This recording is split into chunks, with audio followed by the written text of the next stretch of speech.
Hey everybody, I'm Jim with Corvette America. We're here at Bloomington Gold. You're not out here on this Friday at the Indianapolis Motor Speedway. Beautiful sunshine and beautiful Corvettes. You don't know what you're missing. So maybe I'll help, since you're not here with us yet. This is the main infield area. For those not familiar with Indy, that's the timing tower. Got some beautiful vets here on display. By the way, did I mention the beautiful weather today? Much better than yesterday. Don't believe all the rumors. Indiana's weather is stunning at times.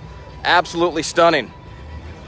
I'm sure you saw from our Facebook post yesterday that with the 1965 to 67 prototype is here, taken by Corvette Blogger. We love those guys over at Corvette Blogger. Make sure you check them out. DNA Corvette was kind enough to bring that over to us here at Bloomington Gold, and they're actually stationed right next to us here. If you haven't seen our other Facebook posts yet, we are in spaces GC29 to GC30 here at Bloomington Gold. We are here with American Car Craft. We'll actually stop by their area in our booth and check it out here in a moment. God, I can't believe how beautiful today is. But yeah, let's walk in our booth and check out what's going on here today. Got our show specials here on our wheels.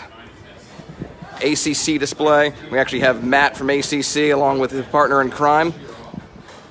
New display of our C6 seats. So for those of you who haven't seen our show specials yet, anything you buy from ACC here at the show, we have ACC staff. Got an install going on right now. And again, any ACC product you buy from us here at the show will be installed for free. So make sure you swing by our booths again, GC29, GC30, and we'll get you set up here. Thanks for watching.